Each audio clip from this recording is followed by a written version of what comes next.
আসসালামু আলাইকুম। এখন রাত বাজে কয়টা? 12টা না? 12টা বাজে। আমি অয়েল পাম্প জয়েন্ট কাটতেছি, কারণ আমরা জোকারের কিটটা লাগাই না। ওই কিটের কিছু জয়েন্ট ভালো না, টায়ানের কিট লাগাই। জোকারের গ্যাসকেট নিয়ে আসি অরিজিনাল। আর এই যে আমি অয়েল পাম্প জয়েন্ট কাটতেছি, ওই যে আগুন তাপাচ্ছি, দেখেন কি ঠান্ডা। ওই যে মাহফুজ ইঞ্জিন হাফ হয়ে গেছে, এখন কাজ চলতেছে। দেখেন রানা এসে আগুন তাপাতে বইছে, একটু পরেই কিন্তু খাবে জম্মের খাওয়া। হ্যাঁ, একটু খাওয়া একটু লিমিট খাতে হয়, খাইয়ে পরের দিন অসুস্থ হয়ে যাবে, তাই না রানা? কম্প্রেসার বেশি হয়ে যাচ্ছে, দেখেছেন ওর কথাবার্তা? ইঞ্জিনের কম্প্রেসার বেশি হয়ে যাচ্ছে। আর সকলে ভালো থাকবেন।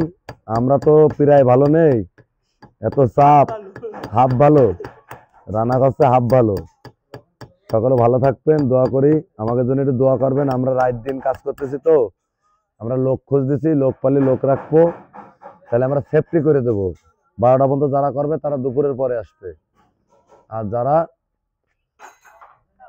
8টা পর্যন্ত করবে তারা তো করবেই। এরকম একটা সেফটি করবো বাইরের মতন, নাই তো আমাদের আর কারোর উপায় নেই। বেশি বেশি শেয়ার করবেন আর দেখার সুযোগ করে দেবেন।